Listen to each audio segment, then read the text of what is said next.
Bienvenue sur Micro-ondes. Bonjour à tous, chers auditeurs de Micro-ondes. Les conditions l'obligent, on vous propose une émission à distance, une émission confinement via l'outil de travail Teams. Alors c'est une nouvelle édition du numéro Culturbulence et aujourd'hui nous recevons sur le plateau Théophile. Oui, bonsoir. Écoutez, depuis cette magnifique plateforme qui est Teams, que savent absolument utiliser tous les élèves de GEM et tous les professeurs, comme on peut le voir dans les derniers jours. Sur le plateau il y a également Enola. Salut Enola. Salut. Inès. Hello.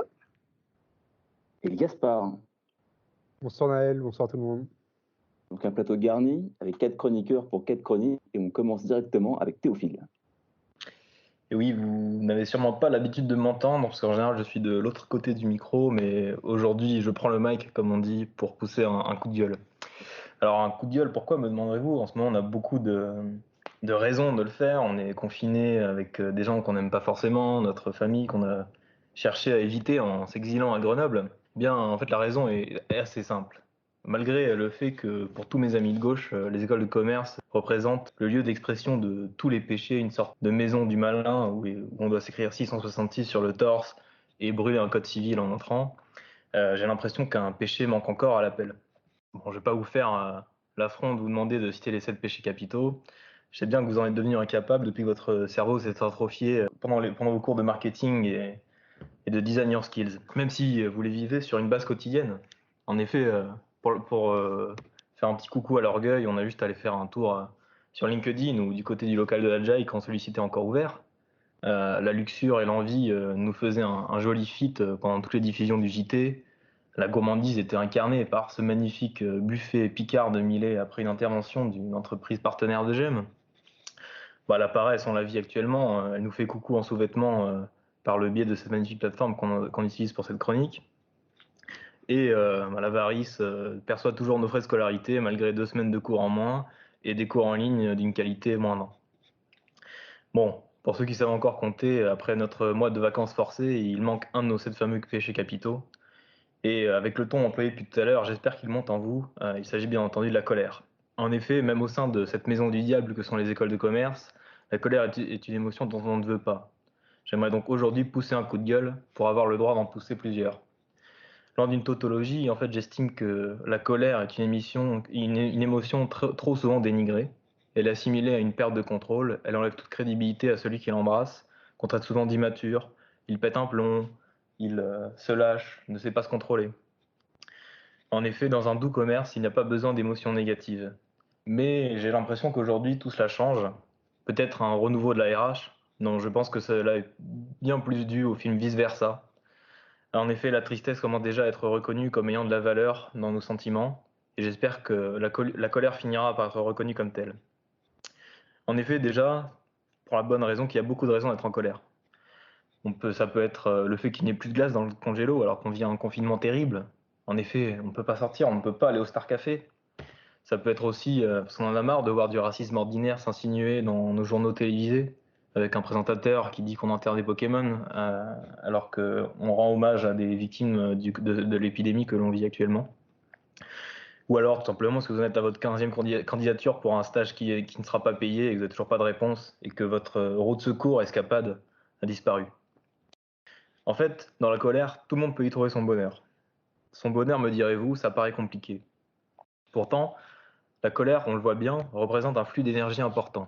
En effet, au moment de la crise de colère, du moment où on se lâche enfin, notre corps est parcouru d'adrénaline. L'adrénaline, en fait, c'est l'hormone du stress, mais c'est surtout une hormone que l'on recherche par mains efforts, donc comme ce jogging que l'on se force à faire une fois par mois pour se donner bonne conscience, ou par un long set de NREC qui nous emmène au bout de la nuit. Et si Akira Toriyama l'a compris, on pourrait peut-être le comprendre. En effet, la colère peut nous pousser à un niveau supérieur, à la manière de Super Saiyan, et on pourrait atteindre de nouvelles contrées, une énergie folle qui se développe en nous. Alors pourquoi le management refuse-t-il encore aujourd'hui de reconnaître les bienfaits de la colère? En effet, en général, en économie, on voit d'un bon œil la création destructrice, sinon on se penche sur le travail de Schumpeter. On ne dit pas, en général, on dit que quelqu'un se bat comme un enragé quand il a la volonté de vaincre et qu'il développe toute son énergie. Je pense donc que la colère peut être un atout sur lequel doivent travailler les managers et ne pas juste la cacher au nom des bonnes mœurs et de la volonté de bonnes relations de travail avec vos collègues, même si vous les détestez et que tout le monde sait que vous les détestez. Enfin, je prends ici l'exemple de la colère, mais je pense que cela peut s'appliquer à différentes émotions qui sont perçues comme négatives et qui, selon moi, ne sont pas assez acceptées dans une société où être optimiste et joyeux est perçu comme devant être la norme, comme devant être ce qui est bon. C'est déjà compliqué de se dire qu'on peut être triste sans être malheureux. En effet, la tristesse est aussi un moment de recueil et de réflexion sur soi. Et si l'on considère d'ailleurs les travaux de Kubler-Ross, donc appelés Five Stages of Grief, donc les 5 stades de la colère ou de l'acceptation, le déni et la colère sont les deux premiers, sont d'ailleurs les plus importants, puisque c'est là où l'on prend conscience. En effet, la colère provient souvent d'un choc entre nous et nous-mêmes, enfin entre nous et notre vision du monde en réalité. La colère, c'est en général le fait de réaliser que quelque chose ne va pas, quelque chose ne correspond pas à ce que l'on souhaitait. Et c'est donc, selon moi, une émotion qui doit être mise à profit et qui est nécessaire à l'équilibre mental de tout un chacun pour éviter de succomber aux autres péchés. En effet, un orgueil surdimensionné nous empêche de remettre en question notre vision du monde.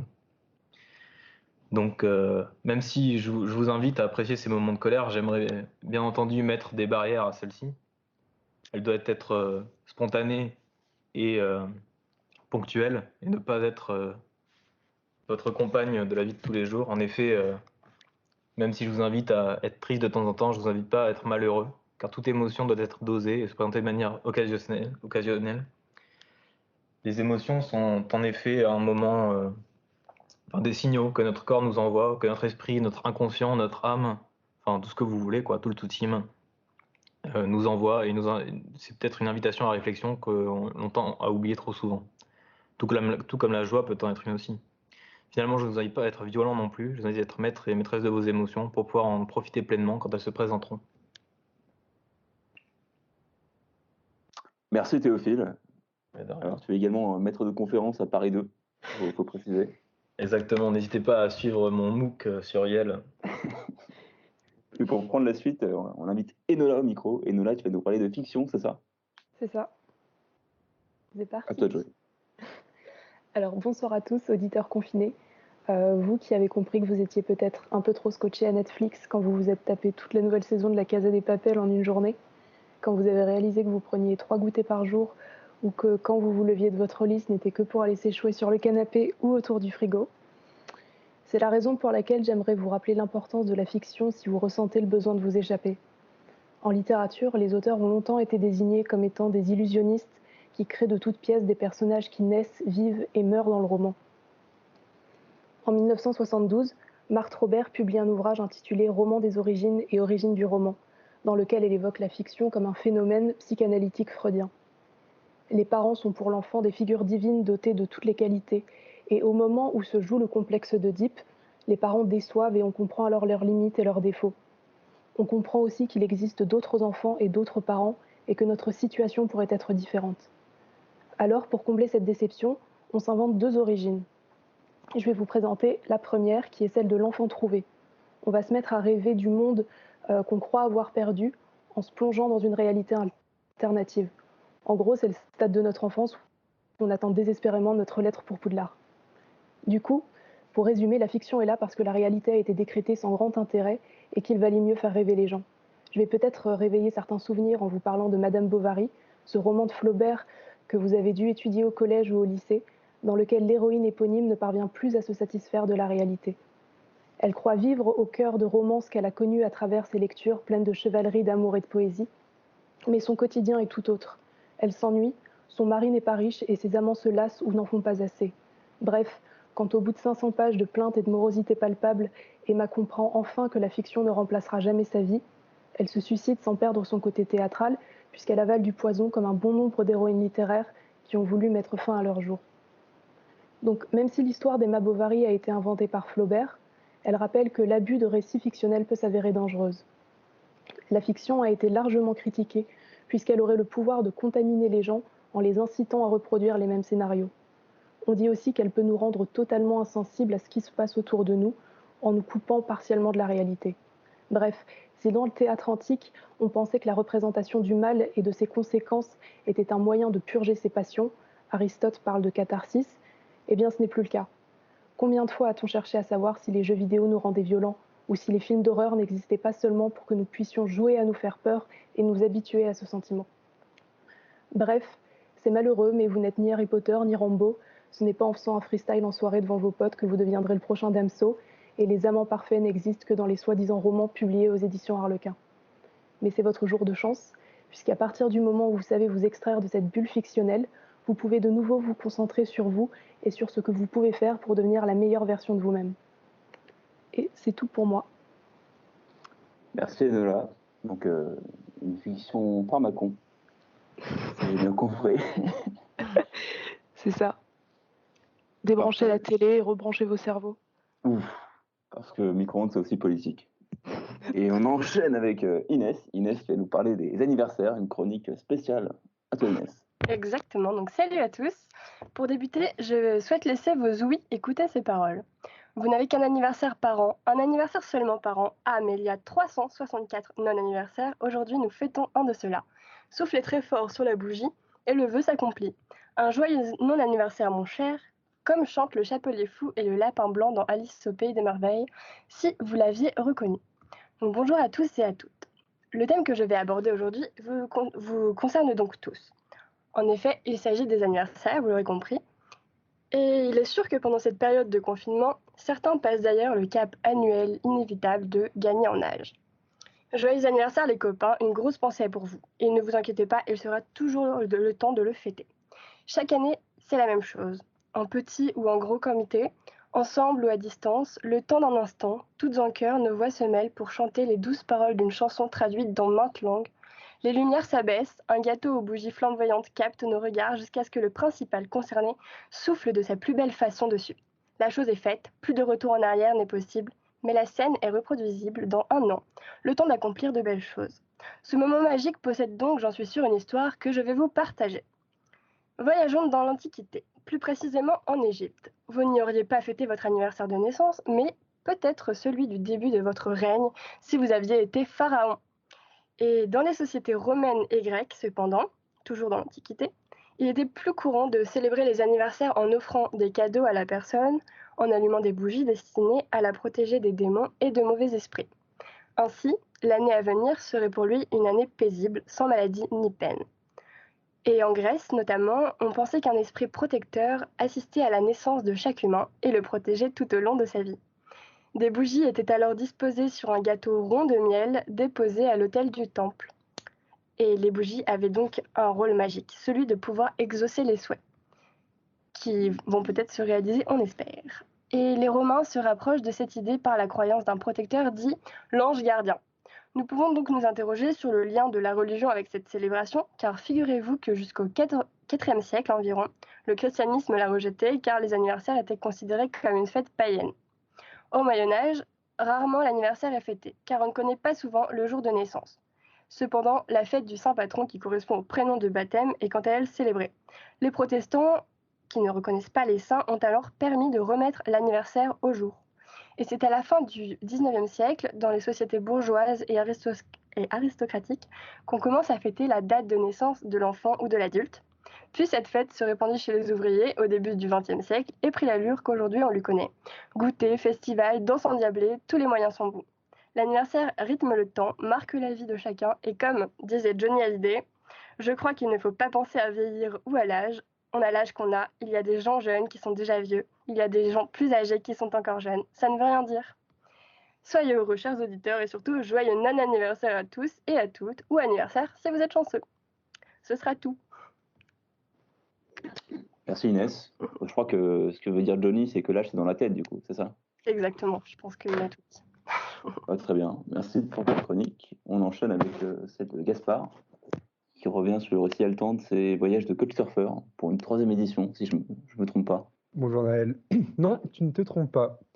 Après 3 semaines de couchsurfing et de vie nomade, la seconde partie de mon périple pouvait commencer. Caricature du bobo et doublon SOS et Impact avant l'heure, je m'apprêtais à faire 3 semaines de woofing dans une ferme en permaculture à Slavanski Broad. Alors, imaginez Limoges. C'est bon, vous l'avez? Maintenant, imaginez Limoges en Croatie. Voilà. Comme les cours en ligne, c'est vide et pas très intéressant. Néanmoins, la campagne est belle et c'est avec émerveillement que je monte la colline pour aller chez André, mon hôte. Mais je dois dire qu'en arrivant, j'ai la boule au ventre. Mes yeux sont hypnotisés par les amas de détritus autour de la ferme, la saleté généralisée de la maison et l'ambiance particulière qui y règne. Comprenez, les gosses se baladant un poil un peu partout. Mais, peu à peu, rassuré par la présence d'autres volontaires, je m'habitue à cet endroit si particulier et mes yeux commencent à voir l'incroyable travail qui a été fait. Dans sa volonté de vivre en autarcie, André s'efforce à profiter de tout ce que la nature peut lui offrir, et à force de travail et d'imagination, il a construit pour lui et ses enfants un habitat autonome. Les volontaires, aussi appelés helpers, sont principalement entre 25 et 40 ans, détestent qu'on parle de leur âge, et vivent pour la plupart dans un mode de vie alternatif. Si je suis bien content de pouvoir m'évader de ma vie rangée à Paris de temps en temps, je me vois mal vivre la leur. Les discussions animées, bière à la main, à proximité du feu crépitant, sous un ciel parsemé d'étoiles, laissent en tout cas présager un monde meilleur. Le travail à la ferme prend de nombreuses formes. S'occuper du jardin, creuser les canaux, cuisiner quotidiennement pour les volontaires. Vous commencez à comprendre, chez moi, la boostify, c'est sacré. Et visiblement, avant mon arrivée, chacun déjeunait un peu comme bon lui semblait. J'ai donc, avec les moyens du bord, essayé de mettre quelque chose de consistant et de bon dans l'estomac de nos chers helpers. Finalement, en quittant la ferme, j'ai l'impression de revivre une fin de colo. On vient de passer des moments forts, uniques, pendant 3 semaines avec des inconnus. On se serre très fort dans les bras des uns des autres, en sachant que pour la plupart on ne se reverra probablement jamais, mais on garde les coordonnées de chacun, parce qu'au fond, ce qu'on aimerait, c'est se revoir autour d'une bière dans 5 ans, et parler de ce qu'on était et de ce qu'on est devenu. Les voyages forment la jeunesse, disait Montaigne. Celui-ci restera gravé dans ma mémoire, et il ne tient qu'à vous, chers auditeurs des micro-ondes, de partir vers l'infini et l'au-delà. Merci Gaspard. Alors on arrive au terme de cette émission, 4 chroniques avec des tons différents. On espère qu'on pourra proposer d'autres émissions tout au long de ce confinement. Et petit message, prenez soin de vous, respectez les gestes barrières. Lavez-vous les mains. Lavez-vous les mains. Voilà. Joyeux anniversaire. Ouais, joyeux anniversaire.